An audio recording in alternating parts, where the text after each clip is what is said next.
아이고, 며느라가 잘 지내셨는가? 요새 날씨가 영 쌀쌀해져서 혹 감기라도 걸렸을까 노심초사했다네. 네, 어머님. 덕분에 잘 지냈습니다. 어머님께서도 건강하시죠? 날이 추워지니 옷깃 잘 여미고 다니세요.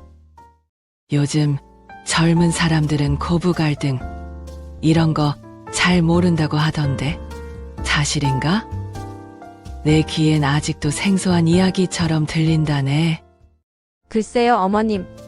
예전과는 많이 달라지긴 했죠. 하지만 완전히 사라졌다고는 말씀 못 드릴 것 같아요. 허허. 내 나이 70에 고부 갈등이라는 말만 들어도 가슴이 철렁한다네. 그때 생각하면 아직도 잊히지 않는 순간들이 많지? 어머님 너무 걱정 마세요. 요즘은 옛날이랑 많이 달라졌어요. 어머님의 고생은 저희가 알아드려야죠. 정말 그러냐? 내 젊었을 적에는 말이야. 시어머니 그림자도 안 밟는다고 했는데 그때는 그 말이 그렇게 무섭게 들렸어. 요즘은 그렇게까지 하진 않아요. 세상이 변했잖아요. 이제 그런 이야기는 옛날 이야기 속에서나 찾아볼 수 있어요. 그래. 세상이 변하긴 했지. 근데 왜 난 아직도 고부 갈등하면 마음이 아플까? 아직도 그 잔상이 남아있는 것 같아. 어머님 많은 분들이 그렇게 느끼실 거예요. 하지만 이젠 서로를 이해하려는 노력이 중요하죠. 저희도 노력하고 있고요. 서로 이해하는 거. 그게 그렇게 어려운가 싶다가도 말이야. 2025년에는 좀 나아졌을까? 정말 궁금하네. 네, 어머님. 2025년에는 고부 갈등의 양상이 정말 많이 바뀌었어요. 예측할 수 없을 정도로 말이죠. 오호, 어떤 점이 달라졌는데? 내가 아는 거랑은 좀 다른가? 내가 알던 세상과는 다른가? 그럼요. 과거에는 시어머니의 일방적인 간섭이나 가부장적인 태도가 갈등의 주된 원인이었잖아요. 며느리에 대한 부당한 요구도 많았고요. 그랬지? 그랬어. 명절 때마다 허리가 부러지는 줄 알았어. 제사 음식 준비하다가 온몸이 쑤셨지. 하지만 지금은 며느리에게 딸 같은 며느리를 기대하는 시어머니의 수가 줄고 있어요. 서로의 독립성을 존중하죠. 그래? 그럼 서로에게 큰 기대를 안 한다는 말인가? 마음의 짐을 좀 내려놓을 수 있다는 건가? 네, 맞아요. 적당한 거리를 유지하면서 서로의 개인적인 영역을 존중하려는 경향이 강해졌어요. 각자의 삶을 소중히 여기는 거죠. 아하, 그럼 덜 부딪히겠네. 서로의 생활을 침범하지 않으니 다툼도 줄어들겠어. 그렇죠. 결혼을 개인과 개인의 결합으로 보는 시각이 강해지면서 시댁과의 관계에 대한 부담도 줄어들고요. 이제 결혼은 더 이상 집안 대 집안의 결합이 아니니까요. 허허, 참 좋은 세상이구먼. 그때는 상상도 못할 일이었지. 정말 놀랍네. 하지만 또 다른 갈등이 생기기도 해요. 세상은 항상 변화하고 새로운 문제가 생겨나기 마련이잖아요. 어라, 어떤 갈등인데? 또 내 머리 아프게 하는 이야기인가? 고부 갈등 대신 장서 갈등이라는 새로운 문제가 떠오르고 있어요. 시어머니와의 갈등은 줄었지만 또 다른 형태의 갈등이 수면 위로 올라온 거죠. 장서 갈등? 그게 뭔가? 낯선 단어인데. 사위와 처가 간의 갈등을 말해요. 맞벌이 부부가 늘면서 육아를 처가에 의존하는 경우가 많아졌거든요. 아무래도 엄마가 더 편하니까요. 아, 그래서 장모의 간섭이 심해지면 갈등이 생긴다는 건가? 참, 세상은 돌고 도는구나. 네, 정확해요. 그리고 온라인에서도 갈등이 생겨요. 기술의 발전이 인간관계에도 영향을 미치는 거죠. 온라인? 인터넷 말인가? 스마트폰으로 하는 건가? 네, 시어머니가 SNS를 통해 며느리의 사생활을 간섭하는 사례도 늘었고요. 인스타그램이나 페이스북 같은 곳에서요. 직접적으로 말하기보다는 조용히 지켜보는 방식인 거죠. 아이고, 세상에나 정말 별별 갈등이 다 생기는구먼. 나 때는 상상도 못할 일이야. 또 하나는 간병 문제예요. 치매 등으로 간병이 필요한 시어머니를 누가 돌볼 것인가 하는 문제가 새로운 갈등의 원인이 되기도 해요. 경제적인 부분도 얽혀 있고요. 그거 참 어렵겠네. 자식된 도리로 부모를 봉양해야 하는 건데, 현실은 또 다르니? 고부 갈등의 주요 원인으로는 여전히 세대 차이가 커요. 예전이나 지금이나 변치 않는 부분이죠. 그렇지. 우리 때는 생각도 못할 일들이 요즘엔 다반사니까 서로 이해하기가 쉽지 않아. 가치관, 생활 방식, 사고 방식에서 큰 차이가 나면서 갈등이 생기고요. 서로의 다름을 인정하는 게 중요해요. 그건 인정해야지. 내가 젊었을 때를 생각하면 안 되는 거였어. 핵가족화나 개인주의 심화 같은 변화하는 가족 문화도 큰 영향을 줘요. 이제 대가족은 찾아보기 힘들잖아요.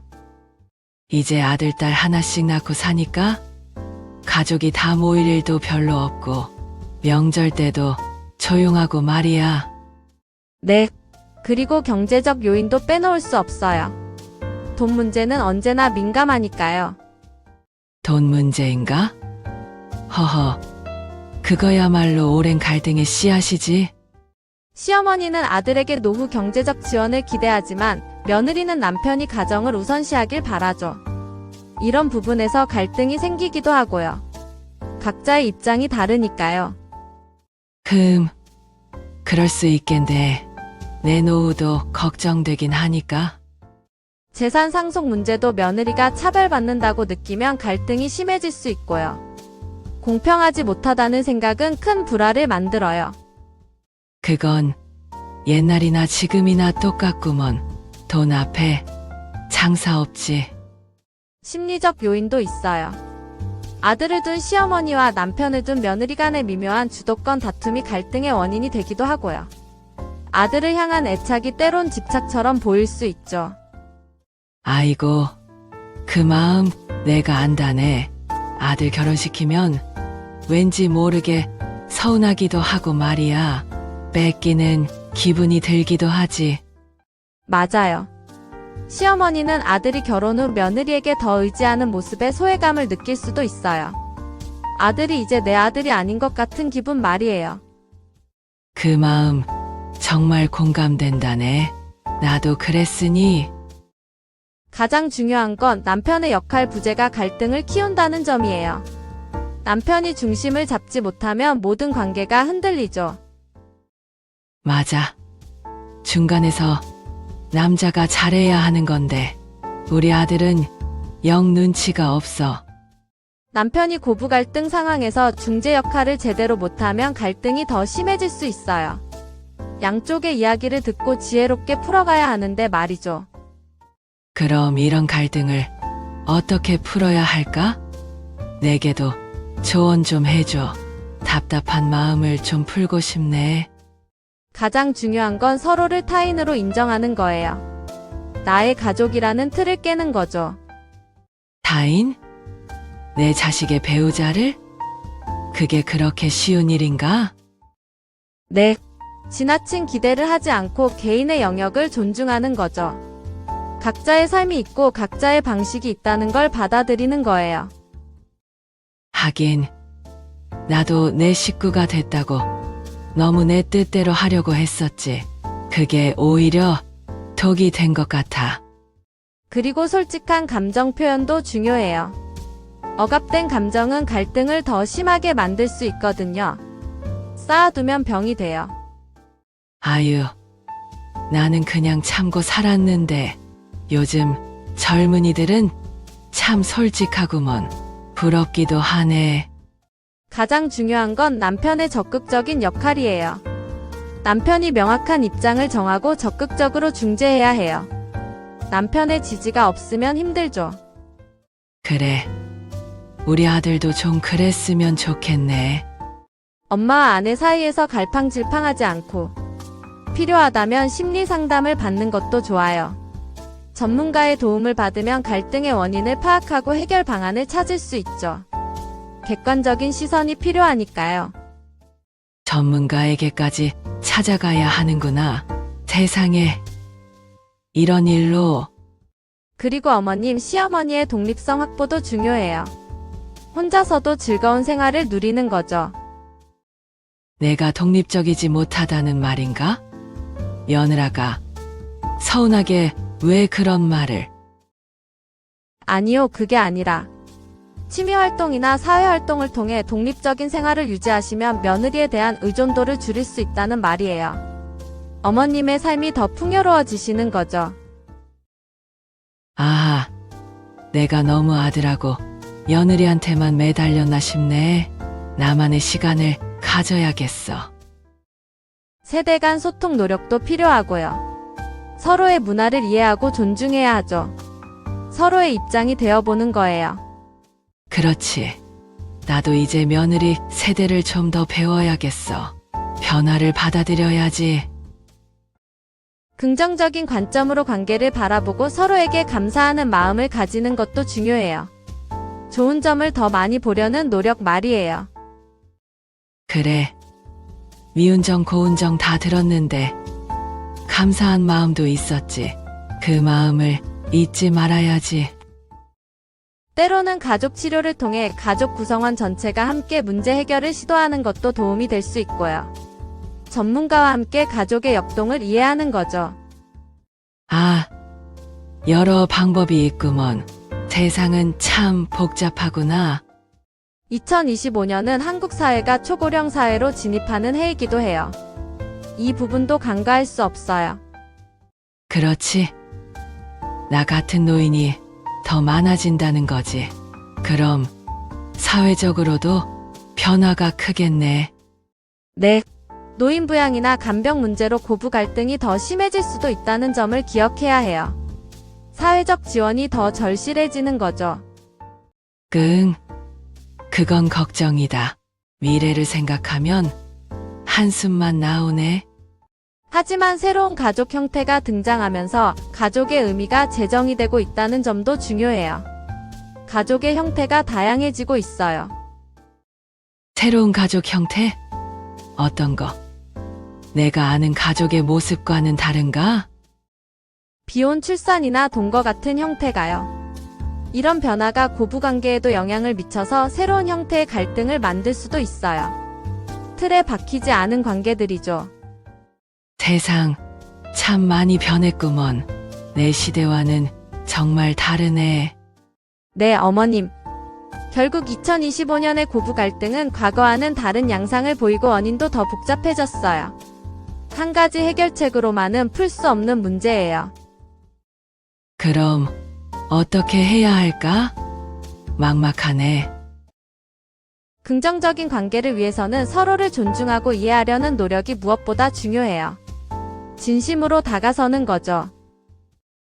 나도 이제 며느리를 좀 더 이해하고 존중해야겠네. 아가도 나를 이해해줬으면 좋겠고. 그리고 변화하는 사회 속에서 새로운 고부 관계를 함께 모색해야 하고요. 우리만의 방법을 찾아야죠. 맞아. 우리만 노력해서 될 일은 아니지. 함께 노력해야 해. 남편의 적극적인 역할과 사회적인 지원도 고부 갈등 해결에 정말 중요해요. 혼자서 짊어질 문제가 아니니까요. 아유, 오늘 며느리 덕분에 좋은 공부 많이 했다네. 고맙다. 덕분에 마음이 좀 편안해졌어. 별 말씀을요, 어머님. 어머님도 오늘 대화하시면서 힘 많이 얻으셨으면 좋겠어요. 저희 이야기가 도움이 되었으면 좋겠네요. 그럼 우리 아가도 오늘 이 이야기를 들으면서 우리 시어머니도 저런 마음이겠구나 하고 생각했으면 좋겠네. 서로의 마음을 조금이나마 헤아릴 수 있다면 좋겠어. 그럼요, 어머님. 저도 많이 배웠어요. 어머님의 마음을 더 깊이 이해하게 된 것 같아요. 자, 그럼 이제 우리 서로 더 잘 지내보자고. 우리 며느리도 힘내고, 다른 며느리들도 힘내고, 이 세상의 모든 고부 관계가 행복해지기를. 네, 어머님. 우리 모두 행복한 고부 관계를 만들 수 있을 거예요. 희망을 잃지 말아요. 그래. 우리 모두 용기 내서 서로에게 한 발짝 더 다가가 보는 건 어떨까? 작은 시도들이 큰 변화를 만들 수 있단다. 좋아요, 어머님. 오늘 당장 어머님께 따뜻한 말 한마디 건네보는 건 어떠세요? 아니면 따뜻한 차 한 잔이라도요. 그래. 좋은 생각이다. 우리 모두 서로에게 따뜻한 마음을 전해보자고. 오늘 저녁엔 우리 며느리에게 전화 한 통 해야겠다. 가족이라는 말이 무거울 때도 있지만 진심을 전하는 한마디면 다시 시작할 수 있어요. 여러분의 가족 이야기는 어떤가요? 댓글로 여러분의 경험을 들려주세요. 다음 이야기로 찾아뵐게요. 구독과 좋아요, 그리고 알림 설정까지 하시면 다음 이야기를 제일 먼저 보실 수 있습니다.